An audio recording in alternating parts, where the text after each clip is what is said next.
Informe Coronavirus. Bienvenidos a una nueva entrega de Informe Coronavirus, el podcast de la cadena SER que te mantiene al día de las últimas noticias sobre el coronavirus. Hoy es martes 5 de mayo, 867 nuevos casos y 185 fallecidos. Han aumentado las cifras en las últimas 24 horas, pero es el tercer día consecutivo por debajo de los 200 muertos por coronavirus. España vive el segundo día de la fase 0, pero no en todos los territorios. 4 islas entraron ayer directamente a la fase 1, La Graciosa, El Hierro y La Gomera en Canarias y Formentera en el archipiélago balear. Allí han abierto los comercios, las terrazas, se permiten las reuniones o la asistencia a servicios religiosos, con medidas, eso sí, que restringen en todos los casos el aforo. De momento nos quedamos en Formentera, que se ha convertido hoy en uno de los 4 territorios donde la población recupera la capacidad de movimiento en el interior de la isla y una cierta normalidad en actividades, decía antes, como la apertura gradual de comercios o bares, con limitaciones de aforo. Saludamos al gerente del Bar Centro de Formentera, que hoy ha abierto. Pepe Ferrer, buenas tardes. Hola, buenas tardes. Buenas tardes, ¿qué tal? ¿Cómo va la jornada, Pepe? Bien, un poco movida. ¿Un poco movida qué significa? A ver. Bueno, que ha habido aquí un poco de expectación y bueno, y ahí hemos tenido bastante trabajo en el primer día de apertura. ¿Han venido más clientes habituales o periodistas esta mañana? Bueno, han venido muchos periodistas, clientes habituales, de todo un poco. Oye, Pepe, yo lo conozco y Matías me imagino que también, pero Sí, ¿puedes sí. escribir a los oyentes las características de tu local y dónde está exactamente ubicado? Pues nosotros estamos en la plaza de San Francisco Javier, en la plaza principal, digamos, delante de lo que es la iglesia y en la plaza peatonal. Y bueno, es un bar ya de una cierta antigüedad, de los más antiguos de la isla, y nada, estamos aquí en primera línea. Oye, el tema del aforo, ¿podéis llegar finalmente hasta el 50%? Por ejemplo, las mesas de fuera, ¿cuántas mesas puedes tener? ¿Cuántas puedo tener? Pues sí, el 50% las que tenía habitualmente. ¿Que eran cuántas? ¿Ahora con cuántas te has quedado? ¿6, 5, 12? ¿Con cuántas te has No, quedado? ahora nos hemos quedado con 8. Con 8. Y, oye, y con esto, con este aforo, aunque sea de momento al ralentí, ¿esto da para ir tirando, Pepe? Hombre, pues lo veremos, porque tampoco hemos puesto todo el personal en marcha. Tenemos que ir jugando un poco con todo esto, la salida paulatina de los trabajadores que están en el ERTE, y a ver si podemos ir trabajando. ¿Cuántos trabajadores tienes y cuántos están en ERTE ahora mismo? Ahora tenemos en ERTE 2 y 4 ya trabajando. Ya. Sí, hay una cosa, Pepe. Ha habido hoteles de allí, de Formentera, que han dicho que no iban a abrir, obviamente, porque no había clientes para esos hoteles. No sé si un bar lo tiene quizá un poco más fácil, por lo menos para mantener una actividad limitada, pero lo que te quería preguntar es, dado que Italia ha sido un país suministrador de turismo a Formentera en los últimos años, ¿estaríais dispuestos a recibir turistas de la Italia, por ejemplo, la Italia meridional, que está menos castigada que el norte de Italia? Si estaríamos dispuestos. Sí, si tendríais miedo de contagio, preferís que sea así, preferíais que se abriera una línea con Italia. Hombre, a ver, todos le tenemos el respeto debido a la enfermedad, ¿no? Nosotros estamos dispuestos, pienso, a todo tipo de turismo, pero siempre y cuando nosotros también podamos velar por nuestra salud, ¿no? Hombre, si se deja viajar... Cuando haya unas garantías de que, o sea, tampoco hay que volverse loco. Cuando haya unas garantías sanitarias de que realmente se pueden abrir fronteras y todo este lío, pues ya se abrirá. Si se deja viajar a la gente... Mientras tanto, si es un riesgo excesivo, pues la verdad, pues... Mejor que no. Mejor que no. Supongo que después de 8 semanas habría muchas ganas de volver al bar. Ahora que no nos oye nadie, ¿ha habido algún abrazo despistado por ahí? No lo sé, conmigo no, he intentado mantener distancias, pero bueno, ha habido gente que sí que se ha saludado porque hacía tiempo que no se veía. Claro. Y que nos han saludado a nosotros que también hacía tiempo que no nos veían y bueno, todo un poco. Oye, Pepe, la última, y no te molestamos más. A nivel individual, a nivel anímico, ¿tú cómo estás? ¿Cómo llevas todo esto? Bien. Yo me lo tomo con tranquilidad, o sea, no se puede hacer otra cosa, pues intentar capear el temporal y a ver qué pasa. Muy bien, pues espero que nos veamos pronto, ahí en tu tierra. Venga, gracias. Un abrazo, Pepe. Pepe Venga, Ferrer, igualmente. gerente del Bar Centro de Formentera. A partir de hoy pueden abrir con limitaciones los bares en estos 4 territorios y también las peluquerías y los salones de belleza. Eso sí, recordemos siempre con cita previa, es lo que supone la fase 1, en la que entraremos en principio otros, o entrarán otros a partir del próximo lunes. Ese otro territorio, por ejemplo, puede ser la isla de La Gomera. Y al teléfono tenemos a Karina Méndez, propietaria de MK Bienestar y Belleza, un salón que está en San Sebastián de La Gomera, la capital de la isla. Bueno, para que nos cuente lo mismo que Pepe Ferrer, que cómo está siendo este primer día de trabajo después de más de 50 días en casa. Karina, buenas tardes. Hola, buenas tardes, ¿qué tal? ¿Qué tal? ¿Cómo va eso? ¿Qué tal va el día? Pues muy bien. En principio va bien, gracias a Dios pues va muy bien. Atendiendo a las chicas a través de citas y tomando pues medidas de higiene y seguridad para ambas y pues bien, de momento va bien. ¿Desde cuándo te estaban pidiendo cita los clientes o las clientas? Bueno, desde que estaba cerrada, si era por ella, en realidad bastante tiempo. Pero en sí las llegué a concretar el viernes de la semana pasada, aún no sabiendo en concreto cómo iban a ser las medidas o cómo se iba a llevar a cabo, pero sí las estoy concretando y las avisé hasta ayer que efectivamente pues iban a ser atendidas en el régimen que se había establecido de citas y pues se ha ido cumpliendo todo con normalidad. ¿A cuántas personas vas a atender hoy? Ya llevo 5 personas y me quedan 2. ¿Te quedan? Solo una pregunta. De estas clientas que tienes, de tu clientela fija, ¿ha habido muchas que han intentado que fueras a sus casas a atenderlas durante estos 2 meses de confinamiento? Me preguntaban si lo estaba haciendo a domicilio. Yo le decía que no, que me daba mucho riesgo hacerlo a domicilio y pues no estaba permitido en su momento pues hacerlo también. Karina, pero sí, ellas estaban deseando que volviera. Claro, cómo no. Y de las clientas que han ido esta mañana, ¿cuál es el nivel de estropicio?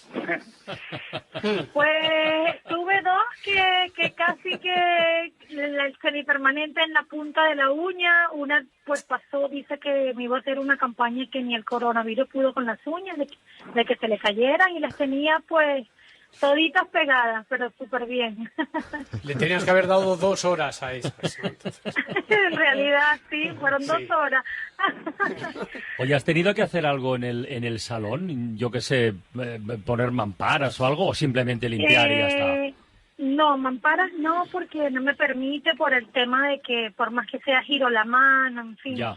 Pero sí me he puesto pantalla en la cara, mascarilla. La clienta le he pedido por favor que venga con el uso de las mascarillas porque no cumplimos el distanciamiento de 2 metros o 1 metro de distancia, es imposible. Y pues sí he puesto que sí, toallas desechables, el papel en la camilla es desechable, el gel para manos, y pues, sí, entre clienta y clienta pues esterilizo la mesa con alcohol 96, que es el que tengo actualmente, y pues limpio un poco el área y su asiento entre clienta y clienta. Muy bien, Karina, ¿en algún momento de todo este proceso de confinamiento has pensado que tendrías que cerrar definitivamente o has podido aguantar bien? No, sí he pensado, sí llegué a pensar en que tenía que cerrar. Yo decía, como esto no se abra, va a ser difícil seguir generando deudas, pero bueno, de momento tuvimos la suerte que en la isla de La Gomera nos dieron la oportunidad de comenzar y pues estamos en ello. Muy bien. Luchando por la isla. Oye, y con todos estos cambios que has tenido que hacer, no grandes cambios, pero sí que son cambios que tienen un coste para ti, ¿has tenido que subir los precios? Antes de, yo como estaba un poco tiempo de haber abierto, sí tenía un ajuste porque estuve primero en precio de inauguración y se había hecho un ajuste, y decidí sí mantenerlos en ese stop de un poquito más alto, precisamente por la inversión de que ya tengo que tener a disposición las toallas desechables, muchas cosas que pues me suman mis gastos, ¿no? Pero por ahora me mantengo en los mismos precios, pues en plan para mantener la clientela y pues para que todo se lleve de la mejor manera, tanto para mí como para el cliente. ¿Tienes clientela turística, Karina? ¿Depende de que haya turistas esta temporada en Canarias, en Gomera? No, muy poca. A mí la mayoría de mis clientes es local. Es local. Muy bien, Karina Méndez. Oye, muchísimas gracias por asomarte a la ventana. Vale, mucho ánimo y un abrazo desde aquí, ¿eh? Vale, igual. Hasta luego. Feliz tarde. Venga, Adiós. seguimos con este carrusel insular. Nuestra siguiente invitada es de La Gomera, aunque desde hace un tiempo es la directora del Parador del Hierro. De hecho, hablamos hace unas semanas con ella. Nos contó que habían visto ballenas muy cerquita y que tuvieron que mover cielo y tierra para devolver a todos los clientes a su lugar de origen. Hoy esta isla es otra de las 4 que entran en la fase 1 del plan de desescalada. Así que saludamos a Marisa Darias. Marisa, buenas tardes. Hola, Carla, ¿Qué buenas tal? tardes. ¿Has vuelto a ver ballenas? tal? Lo primero, ¿has vuelto a ver ballenas? Sí, Joder. sí se han vuelto a ver. ¡Qué maravilla, qué maravilla! Sí, es qué un envidia, regalo. ¡Qué envidia! Un regalo de la naturaleza, sí las he vuelto a ver. Además, como está todo tan tranquilito, se escucha todos los sonidos que no son normales con más amplificados y estamos un poco atentos también y se oye el resoplar y enseguida nos asomamos para verla. ¿Qué te rondaba por la cabeza cuando escuchabas a Karina desde La Gomera? Oh, pues nostalgia. Nostalgia, que hace 3 meses que no veo a mi familia. 3 meses, bueno, claro, sí. Sí. Claro, sí. Y no sabes pero cuándo bueno. vas a... Entre islas se puede viajar, todavía no, ¿verdad? Entre islas no. No, No a se no ser puede. que tengas un motivo justificado, Ya, todavía ya. no se puede. Sí, Ya. sí. Oye, Marisa, ¿han llamado ya clientes para reservar cuando ha empezado esta fase ya como de desescalada, de desconfinamiento? Pues la semana pasada fue de un día para otro, en cuanto se notificó el proceso de desescalada y las distintas fases. En concreto, a partir del jueves y viernes tuvimos mucha actividad en recepción, atendiendo llamadas y correos, solicitándonos ya reservas, sobre todo para julio. Sí. Junio queda todavía un poco en el aire, pero sí, se ha notado en 2 días, fue como casi que no una actividad normal, pero acostumbrados a no tener casi nada, pues se notó muchísimo. Sí. ¿Y de dónde, de qué origen eran esos clientes? ¿Nacionales o extranjeros? ¿O de todo? No, extranjeros, lamentablemente está bastante, paralizado totalmente y todo apunta a que el cliente que vamos a tener va a ser básicamente local y nacional. Bueno, el origen al final es indiferente, ¿no? Si se llena el parador y la gente viaja, pues mira, tampoco es tan importante al final. Claro, el origen es diferente. La ilusión nuestra es abrir con nuestros clientes, sí, sean locales o de Noruega. Pero ¿cuál es tu situación ahora mismo de ocupación? Por supuesto muy baja, Marisa, pero ¿cómo lo ves cuando piensas que puedes tener un grado de ocupación medio, alto, suficiente para mantener el parador? Cuando abramos, se notará que va a estar la ocupación bajita. Además, el Hierro este año teníamos unas expectativas muy buenas antes de que pasara todo esto, pero claro, también es verdad que la gente también tendrá un poquito de miedo a viajar. Grandes expectativas, entre otras cosas, por la serie de televisión de Movistar, ¿verdad? Sí, exactamente, sí. Ha habido muchísima gente que nos ha preguntado dónde están las localizaciones y clientes que venían a la isla por la serie. Bueno, hay que tener clara una cosa, Marisa. Las previsiones que se habían hecho en materia de turismo, de ingresos publicitarios, de venta de coches, de lo que queramos pensar, esas previsiones han saltado por los aires. Y lo que se trata de aquí a fin de año, sobre todo, es de tratar de salvar los muebles de la manera más elegante posible.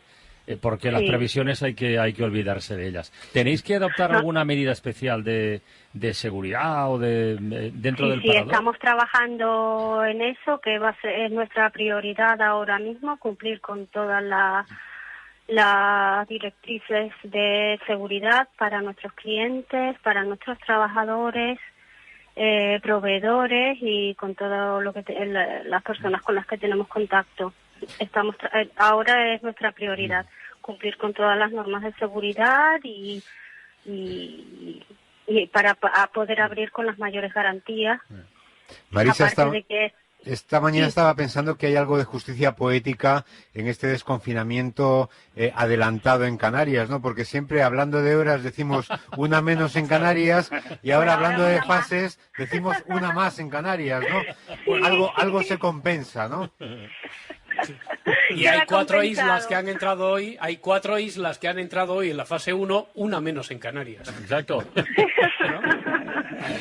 Exacto. Bueno, la verdad que sí que es gracioso en ese sentido. Pues mira, ahora somos una más. Hablando de cosas graciosas, Marisa Darias, buenas tardes, mucho ánimo. Hablando de cosas graciosas, nos vamos a La Graciosa, porque es que es la otra isla, claro, sí. Además hablamos hace unos días con Miguel Páez, empresario y activista de la iniciativa ciudadana La Graciosa Octava Isla, que ya lo es oficialmente. Recuerdo que estuvimos haciendo un programa allí. Es que La Graciosa no tiene un solo caso en toda la pandemia, pero ya están en esta fase 1 que permite poquito a poco ir recuperando la actividad. Vamos a ver cómo se traduce eso hoy sobre el terreno. Miguel, buenas tardes. Muy buenas tardes. Te vamos a nombrar corresponsal de la cadena SER en La Graciosa, porque hemos hablado un montón de veces ya contigo. Pues yo colaboro cada semana con Javi Rodríguez, claro, en la cadena SER Lanzarote, y la verdad que muy bien. Me siento, me gusta. Oye, ¿cómo está La Graciosa en este primer día de fase 1? ¿Se ve más movimiento? ¿La gente sale más? ¿Se observa? ¿Ha llegado alguien? No, llegar no pueden llegar, pero ¿se ve más movimiento? Bueno, pues la sensación es eso, de mucha emoción, porque desde que lo subimos la semana pasada dio como una especie de vértigo, en plan, ¿cómo? Que ya hay que pasar de fase, dio un poco de miedo. Pero estos días es verdad que ha sido todo muy rápido, niños ya en la calle, mayores con su mascarilla. Hoy han venido muchos medios de comunicación. Poco a poco se nota como eso, como un ambiente como más relajado, más tranquilo, ¿no? En La Graciosa, porque tengo el dato por ahí apuntado, es un pequeño centro donde hay 12 bares, 11 alquileres de bicicleta, 15 taxis, 2 souvenirs, 8 puestos de mercadillo, 3 pensiones. ¿Qué ha abierto de todo esto, Miguel? ¿Tú, por ejemplo, has abierto? No he abierto.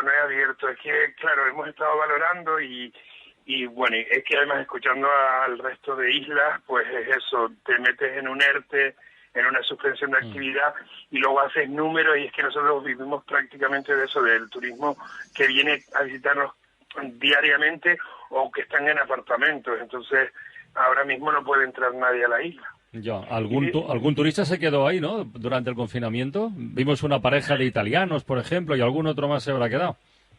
Sí. Curiosamente, en esos últimos días de la normalidad y en el principio del estado de alarma, por cuestiones de aviones y demás, ocurre eso, que hay un establecimiento aquí en la isla, que hay una pareja de Gran Canaria y otra de Italia, y entonces han pasado toda la cuarentena mirando al mar. Y esto, Miguel, el haber sido una zona libre de coronavirus es una buena publicidad para La Graciosa. ¿Será la única zona de España que ha salido beneficiada turísticamente como promoción? A ver, el hecho de que no haya coronavirus, pues la verdad que bueno, es una lo estamos viviendo, digamos, con satisfacción, porque bueno, como cualquier comunidad se quiere cuidar, y en ese sentido hemos hecho un gran esfuerzo porque los mayores se sientan seguros. Pero por otro lado, es verdad que La Graciosa pues es noticia porque no hay coronavirus. Luego también comienza el proceso de desescalada. Es verdad que estamos en el foco. Turísticamente, pues eso seguramente generará interés, pero de todas formas no se pierde de vista que somos un lugar muy delicado, un lugar protegido, un espacio natural, Y entonces, aunque seamos populares, vamos a, digamos, a vivir de ese éxito, pero cuidándonos y mimándonos, claro, ¿no? Oye, ¿los pescadores siguen faenando? Sí, los pescadores siguen trabajando, además es una actividad que va funcionando en base a la demanda, ¿no? Los hoteles, apartamentos y todo esto ha dejado de funcionar, entonces ellos, según les van pidiendo pescado, pues van a trabajar. Por ejemplo, yo tengo a mi cuñado Claudio, que él, pues, su rutina es ir a buscar el hielo a la cofradía y hoy vas a pescar, bueno, mañana vas a pescar, sí, mañana me toca. Y hoy, por ejemplo, está el pesca la vieja, pues irá o está yendo en función de la demanda. Muy bien, Miguel Páez. Oye, te mandamos un abrazo muy grande y que os vaya muy bien, que esto pase poquito a poco y que podáis salvar en lo posible los muebles en esta temporada tan difícil y tan complicada, ¿de acuerdo? Venga, un saludo grande. Buenas tardes. Estamos volviendo a la calle de manera paulatina y nos planteamos si esta pandemia provocará más cambios en nuestra manera de vivir. Anoche, en Hora 25, reflexionaron sobre cómo se transformarán las ciudades para adaptarse a esta nueva situación. Dos expertos en urbanismo y movilidad nos dan algunas pistas sobre los rumbos que se podrían tomar. Después de casi 2 meses con las ciudades desiertas, desde este fin de semana hemos vuelto a ver vida en las calles, aceras con peatones, carriles con ciclistas y corredores. Poco a poco recuperamos y hay que pedir que con prudencia, guardando las distancias, cumpliendo las normas que nos dicen los expertos, pero vamos recuperando unos espacios públicos que eran tan cotidianos para nosotros, ¿verdad? Hasta que esta pandemia lo cambió todo y cambió también la percepción de las ciudades. Van a tener que transformarse para adaptarse a este nuevo tiempo en el que vamos a vivir no solo con nuevas normas basadas en la seguridad sanitaria, también con distintos comportamientos sociales, por lo que estamos viendo. Miquel Martí, profesor del Departamento de Urbanismo y Ordenación del Territorio de la Universidad Politécnica de Barcelona. Bona nit, buenas noches. Hola, buenas noches. Durante el confinamiento hemos comprobado muchas cosas, ¿no? Que teníamos viviendas para el tránsito y no para vivir, mucho menos para vivir familias enteras todo el día, mucha gente se ha sentido ahogada en su propio hogar y ahora volvemos a la calle. ¿Y en la calle qué nos encontramos, Miquel? ¿Qué hemos aprendido de esta vuelta a las aceras? Bien, yo en primer lugar, por si lo habíamos olvidado, aquí se ha puesto de manifiesto que el espacio público es un bien limitado, tanto para desplazarnos como para actividades recreativas y sociales, y por lo tanto es muy importante aprender cada día a optimizar el uso de este espacio público. Esto sería una cuestión. La otra, también me parece, es que han demostrado que las tecnologías de la información y la comunicación son cada día más importantes y más útiles para la gestión y la planificación de nuestras ciudades a través del tratamiento de datos casi en tiempo real y también que pueden afectar la manera como vivimos la ciudad. Pensemos en este teletrabajo que hemos estado experimentando durante esas semanas y el efecto que esto podría tener en la ciudad o en la reordenación y el reequilibrio incluso de nuestros territorios.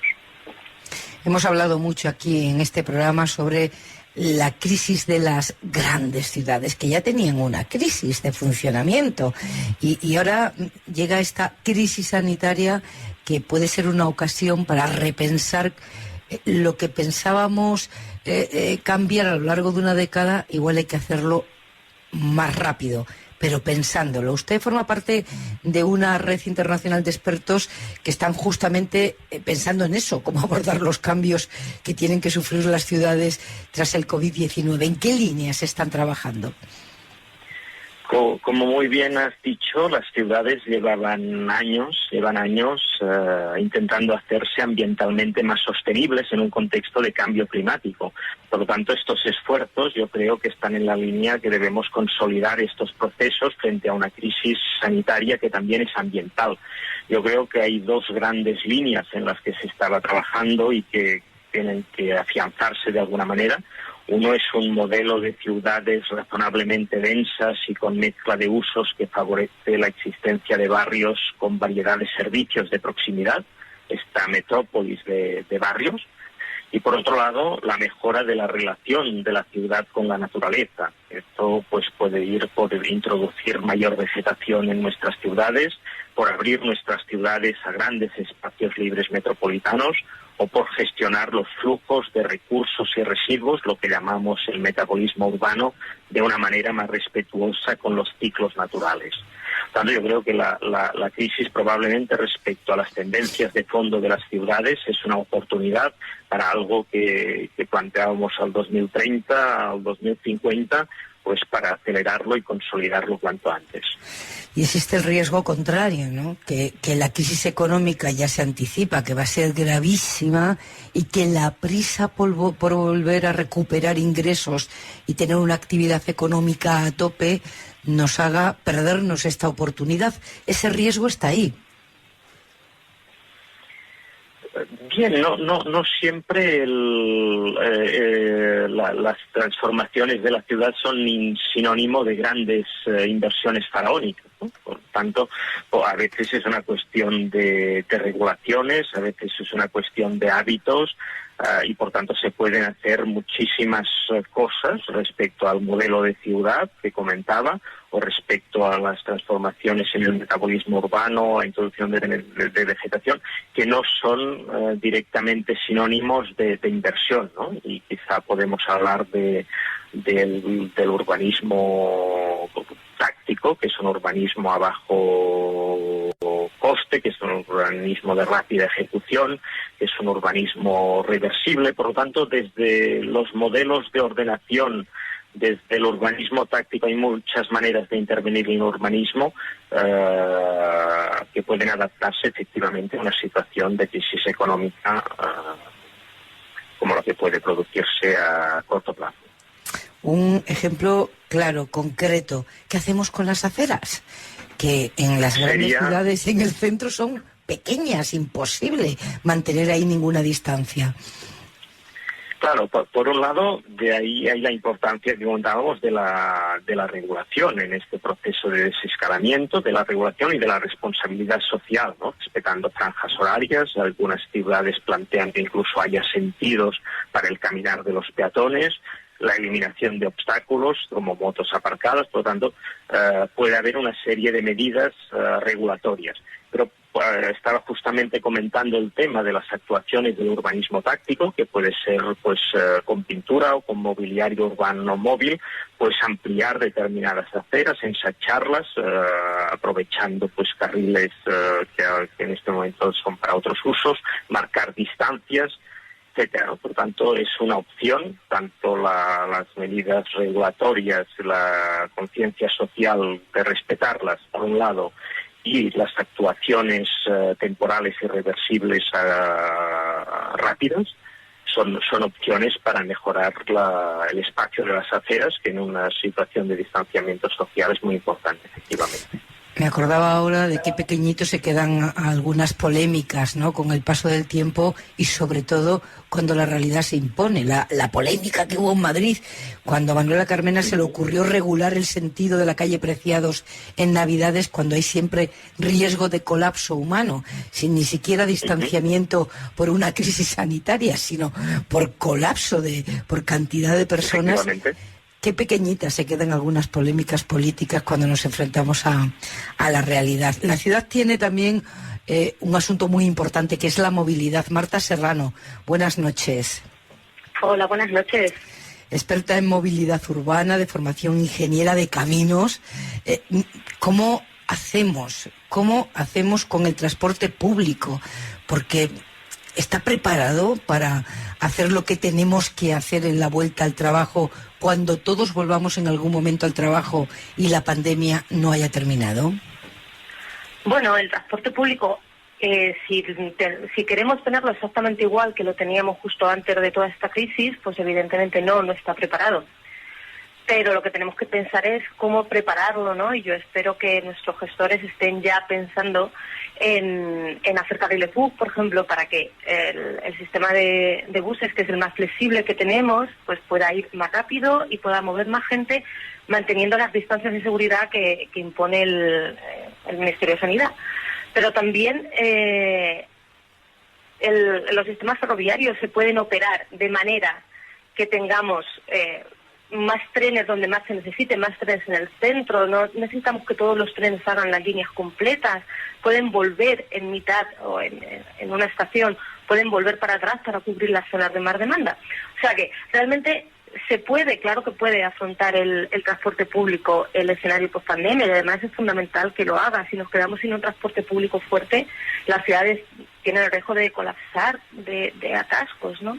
O eso es, o de buscar como alternativa al vehículo privado, que esa es una tarea en la que estábamos desescalando, ¿no? No vamos a correr el riesgo ahora de volver a escalar, ¿no? Efectivamente, es que es un problema importante porque además empieza a haber estudios que apuntan a que hay cierta relación entre el contagio del COVID y la contaminación atmosférica, ¿no? Entonces, bueno, si volvemos al coche, lo que hacemos es aumentar esos niveles de contaminación, pero es que además aumentamos los atascos y eso económicamente también es muy malo. Y socialmente, os imaginaos volver a estos atascos que se veían en Madrid y en Barcelona de 2-3 horas en coche, ¿no? Eso es terrible para la gente, tenemos que pensar... Y que ahora nos parecen imposibles, ¿eh? Ahora nos parecen imposibles. Ojalá sean imposibles de verdad. Anne Hidalgo, la alcaldesa de París, plantea ciudades de los 15 minutos, es decir, que todos los trayectos cotidianos sean de la envergadura del ser humano, ¿verdad? Que duren ese tiempo. Pero con ciudades del tamaño de París o de Madrid, ¿eso es posible? Pues es posible si hacemos lo que decía antes un poco Miquel, ¿no? Que es repensar la mezcla de usos. Desde hace unas décadas estamos construyendo ciudades que son muy productivistas, ¿no? Donde todos los puestos de trabajo están agrupados, toda la residencia está agrupada y eso hace que los trayectos sean mucho más grandes. Necesitamos empezar a mezclar estos usos para que la movilidad sea también, se minimice, ¿no? Por lo menos, sea más pequeña, precisamente para que tenga una escala humana. Y de hecho vivimos mejor. Ahora la gente lo dice, uy, pues no echo de menos la hora que tengo que todos los días para llegar al trabajo, claro, y el día te cunde más, ¿no? Porque no es necesario. Entonces tenemos que pensar en eso, en mezclar usos para que podamos tener estos 15 minutos, en estos 15 minutos de radio, todos los servicios que necesitamos. Si esta crisis tan terrible que estamos padeciendo sirve de verdad para que aprovechemos para hacer ciudades a la medida del ser humano, en fin, diremos que de ella salió algo bueno. Marta Serrano, Miquel Martí, muchas gracias a los dos. Un saludo. Muchas gracias, Pepa. Hasta luego. Gracias. Un abrazo. Para recuperar las calles y la normalidad es importante identificar a las personas que han estado en contacto con gente infectada para poder aislarlos y frenar de esta manera los contagios. Salvador Tranche, presidente de la Sociedad Española de Medicina Familiar y Comunitaria, explicó ayer en Hora 25 que por cada contagio hay 10 sospechosos y es fundamental saber quiénes son. Salvador Tranche es el presidente de la Sociedad Española de Medicina de Familia y Comunitaria. Muy buenas noches. Buenas noches. Van a tener ustedes siempre lo tienen, pero en esta fase que nos acaba de describir Mariola, un papel fundamental, central. Primero detectar el caso y luego además organizar los rastreos. ¿Están preparados de medios, digo, para hacer esto? No, diría que de medios no, pero diría que por fin se reconoce el papel, ¿no? Porque esto es lo que tendríamos que haber hecho ya en la segunda quincena de febrero. Por ampliar un poco la información, a día de hoy, por cada caso diagnosticado hay aproximadamente 9 o 10 casos sospechosos, es decir, pacientes que tienen síntomas, pero que desde atención primaria, los médicos de familia, no podemos solicitarle una prueba diagnóstica, con lo cual este cambio de criterio del Ministerio es absolutamente bienvenido, porque es el papel fundamental para poder desescalar, es decir, para poder hacer que la gente pueda salir a la calle, relacionarse, etcétera. Hay que asegurar muy bien que somos muy capaces de hacer un diagnóstico muy temprano de aquellos pacientes que tienen síntomas. Conviene recordar que esta enfermedad, que es extraordinariamente contagiosa, se transmite muy rápido en los primeros días, es decir, que en 2 o 3 días se transmite muy rápido. Por tanto, tenemos que estar muy atentos para diagnosticarlo inmediatamente, aislarlo y estudiar los contactos. Y en cuanto a capacidad tenemos, pero no tenemos medios. Y llevamos muchos días esperando, oyendo al presidente del gobierno, a diferentes comunidades autónomas, que el papel es el de la atención primaria, pero todavía a día de hoy no se ha puesto en marcha ninguna iniciativa. En ninguna comunidad autónoma que le conste, todavía no. Todavía no. ¿Por qué digo que es importante esto, Pepa? Porque sí que sabemos, por ejemplo, por un estudio recién publicado este domingo de un centro de salud de Cataluña, que el 95% de la población no se ha infectado. Es decir, solo se ha infectado un 5,5% de la población. Por tanto, el 95% de la población es vulnerable a padecer la infección. De manera que si hay un caso sospechoso, tenemos que diagnosticarlo muy rápido. Necesitamos... Este fin de semana es pronto todavía, pero hemos empezado a salir a dar paseos o a hacer deporte los adultos. ¿Qué le llega por parte de sus colegas? ¿Qué dicen los médicos de atención primaria? ¿Ha habido algún movimiento? ¿Esto está cambiando o no? Sí. A ver, primero hay extraordinaria preocupación porque venimos atendiendo a la pandemia desde el inicio de la misma. Lo que pasa es que ahora ya tenemos un papel protagonista, que era el que teníamos que haber tenido desde el inicio como un elemento de contención para contener la pandemia, ¿no? Corrió tanto que ya evidentemente superó todo y entró en fase ya de afectación de todo el sistema, ¿no? Lo que dicen es una enorme preocupación, una enorme llamada a todos los servicios sanitarios en el sentido de que necesitamos recursos humanos, pero también tecnológicos. Hemos potenciado muchísimo la consulta no presencial, de no consultar con el paciente delante. Necesitamos medios tecnológicos porque además del teléfono a veces necesitas tener imagen, videollamada, correo electrónico, WhatsApp, etcétera. Y esos medios a día de hoy no los tenemos. Tenemos extraordinaria preocupación con esos pacientes que están confinados y que no los vemos. Ha salido aquí la residencia de ancianos. Sí que tenemos que decir que las residencias de ancianos desde hace ya 3 o 4 semanas a la mínima sospecha se hace un rastreo de todo el centro, se les hacen pruebas diagnósticas a todos. En el momento que hay un caso positivo se le aísla y habitualmente se le envía a otro centro para evitar precisamente la contagiosidad dentro del centro, ¿no? Y hay otro elemento que también nos preocupa mucho, que es el domicilio. Hay muchos pacientes mayores, solos, que no están siendo atendidos, y el domicilio es un sitio de muy alto riesgo para los sanitarios, y ese es un motivo también de preocupación, ¿no? La afectación que la pandemia ha hecho a los sanitarios es pues casi 4 o 5 veces de la población general, y muchos de ellos han sido médicos de familia, ¿no? Entonces, todas esas medidas son, digamos, todos esos elementos son aspectos que nos preocupan mucho. Pero también vemos, Pepa, que nuestra población quiere salir a la calle, o sea, que es que están como una válvula de seguridad muy aprisionadas, ¿no? Y hay que hacer compaginar este peligro social, este peligro sanitario, con la situación socioeconómica, que realmente es muy preocupante también. Hoy hemos recibido un testimonio que nos ha impresionado mucho, ¿no? Por cómo se ven las cosas desde la calle, desde nuestra ventana, desde nuestro balcón, y cómo lo ven los profesionales sanitarios que están ahí en un consultorio, en un centro de salud, o cómo lo ve alguien que sale de una UCI, donde todavía hoy, pese a que creamos que esto va tan bien, se sigue batallando entre la vida y la muerte. Cómo ve la calle recién estrenada por muchas personas, como nos decía el doctor, alguien que sale de trabajar en una UCI. Era un oyente que nos dejaba este testimonio. Buenas noches, mi nombre es María. Trabajo en la UCI de un hospital de Madrid y hoy siento desánimo. Es una sensación extraña y no tiene que ver con todo lo que hemos pasado y lo que seguimos viviendo. No aplaudan más. Los sanitarios no somos héroes. Somos personas como las demás, como las que se quedan en casa, salen respetando las normas y comprenden que todos somos uno. Lo tenemos difícil, sí, estamos metidos en el volcán y hemos tenido miedos, preocupación, soledades. Algunos han dejado a su familia y se han ido a hoteles para no contagiarlos por el riesgo. Otros, demasiados, han sido contagiados y ya saben, falta de prevención, desorganización desde gubernamental hasta directiva, falta de material protector, mascarillas chinas picadas y un largo etcétera.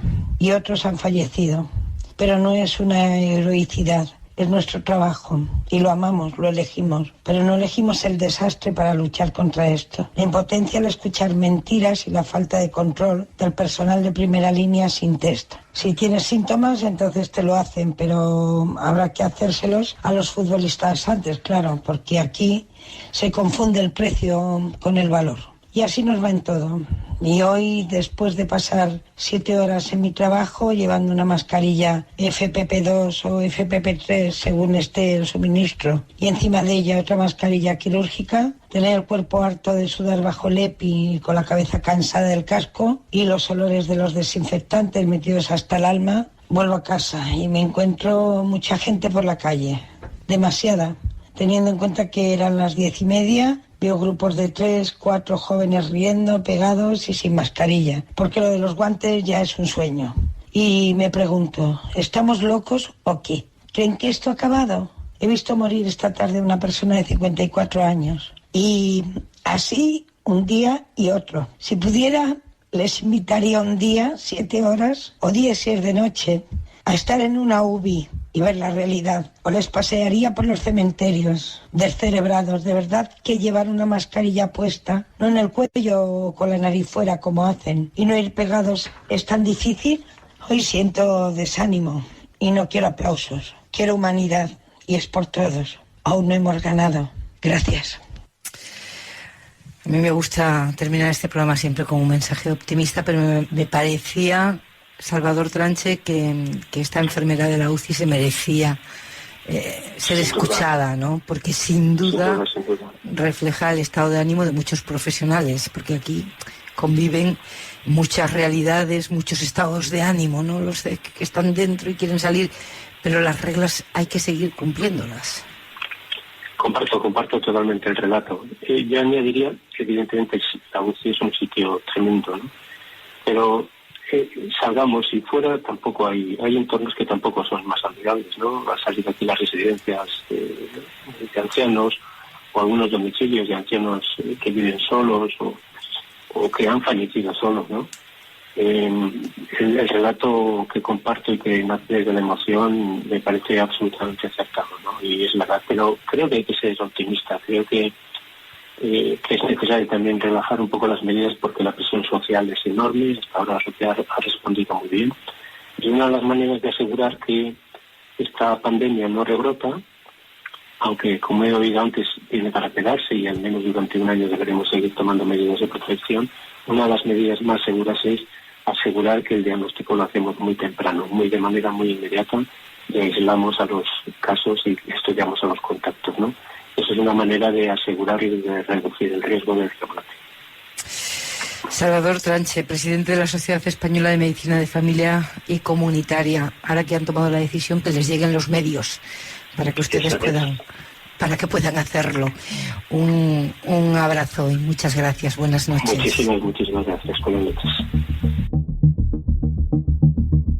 Además de la vuelta a la calle, otra gran protagonista estos días es la tensión política. Mañana miércoles se debate la prolongación del estado de alarma y Pablo Casado ha expresado su rechazo a la medida.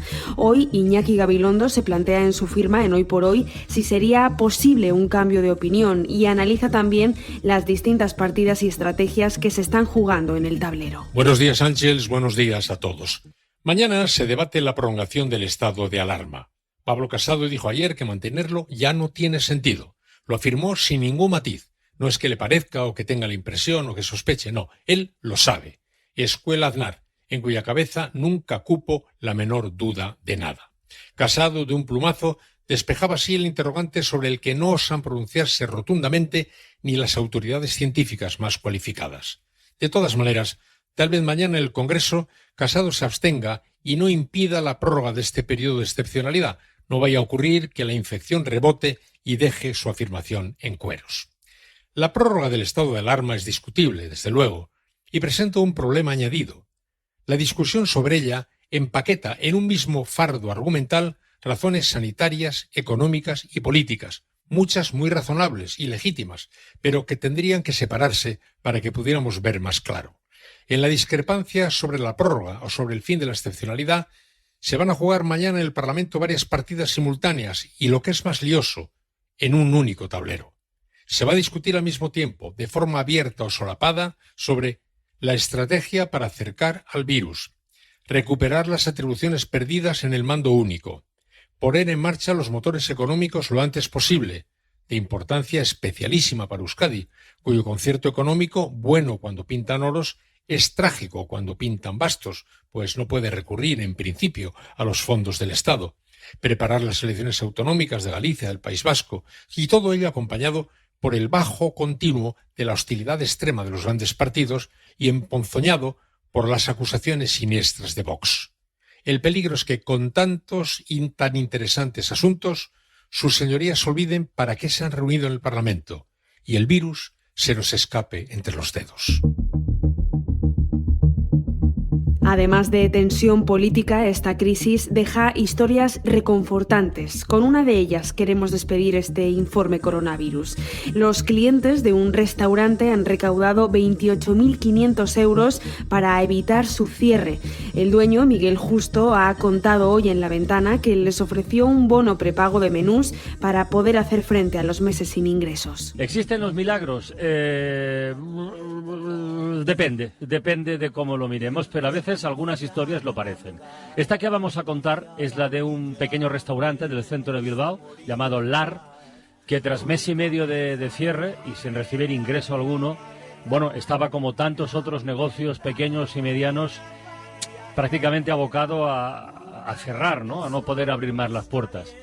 Pero a su dueño se le ocurrió una idea, que tampoco es nueva, la han aplicado en otros lugares, que es la de ofrecer a sus clientes habituales, la diferencia está en la respuesta, ofrecer a sus clientes habituales como un bono, ¿no? Un bono prepago de menús para disfrutarlos en el restaurante cuando pudiese volver a la actividad. Muy bien, este hombre mandó el mensaje, no hace mucho tampoco, el día 29 de abril, y la respuesta de esos clientes habituales ha sido tal que superó el límite de transferencias diarias en Bizum y su banco le llamó para advertirle de un ingreso desproporcionado de dinero que venía de diferentes cuentas. O sea, ¿esto qué es? Bueno, a día de hoy han participado más de 70 personas y Miguel Justo, que es el dueño del LAR, ha recibido, atención, 28.500 euros. 28.500 euros, lo que va a permitirle no cerrar de momento al menos su restaurante. Miguel, buenas tardes. Hola, buenas tardes. Hay que hacer un monumento a los clientes habituales, porque esta misma idea que has tenido tú la han tenido en otros lugares, y ha habido respuesta también, porque lo hemos comentado aquí en La Ventana, pero la tuya es espectacular.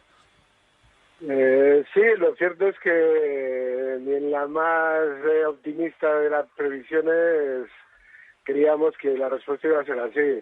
Si me llegas a haber preguntado antes lo que veía yo desde mi ventana, ahora mismo yo solo veo luz, optimismo y sobre todo, no sé, una gratitud increíble hacia todos aquellos que forman parte del LAR.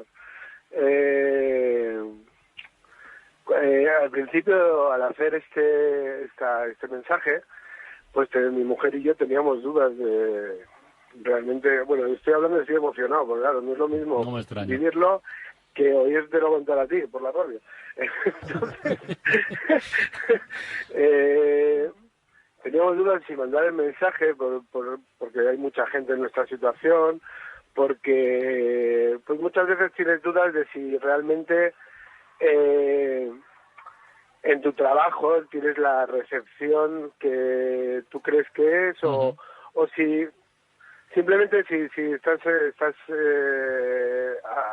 apropiándote de algo que no te pertenece. Pero la respuesta ha sido la respuesta de una gran familia, o de una pequeña familia, pero con gente muy grande. Porque tu restaurante, Miguel, tu restaurante es un restaurante de tamaño mediano. ¿Cuántas mesas tienes, por curiosidad? Nada, son 6 mesas. ¿6 mesas? 6 mesas.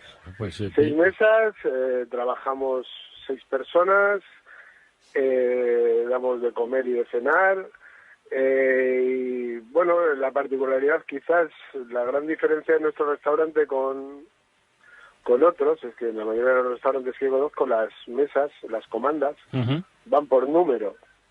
Y sí es cierto que en nuestro restaurante las comandas van por nombre propio. ¿Ah, sí? O sea, está la mesa de no tal, tenemos, la mesa de cual. Claro, no tenemos la mesa 1, la mesa 2, no, tenemos la mesa de Antonio, la mesa de Iñaki, la mesa de Javier.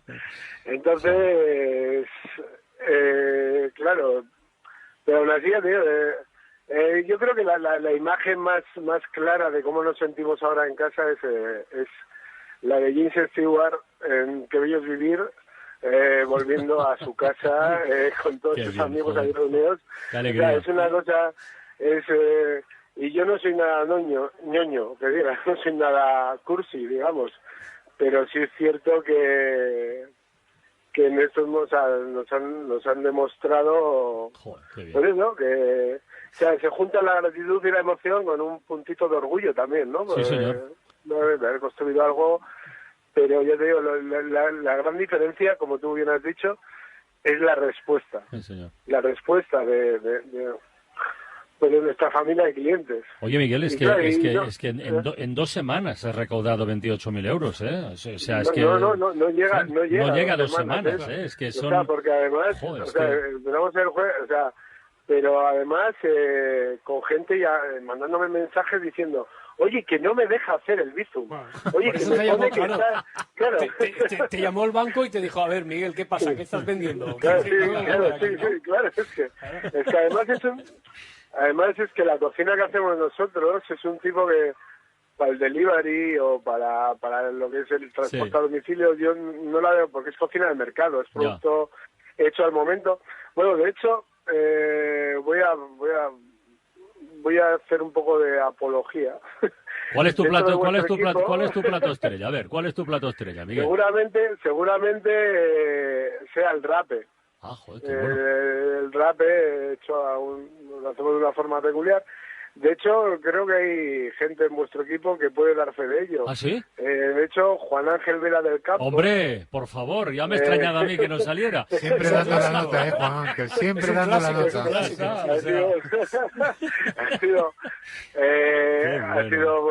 Ha sido uno de los cooperativistas de mi casa, porque... Y bueno, de hecho, además, aprovecho esta ocasión... Más os vale que cuando volváis a Bilbao, que sé, Carles, que tú vienes muy a menudo, sí, señor. Más os vale que vengáis a comprobar el porqué de esta reacción popular. Eso está hecho, y si Juan Ángel ha estado en tu casa, ahora empieza a entenderlo todo con mayor claridad. Miguel Justo, muchísimas gracias, amigo, y cuídate. Muchísimas gracias a vosotros. Abrazos. Venga, Agur. Bye. Has escuchado Informe Coronavirus, un podcast de Cadena SER. Escúchalo en nuestra aplicación en cadenaser.com o suscríbete en tu aplicación de podcast favorita, Alexa o Google Home.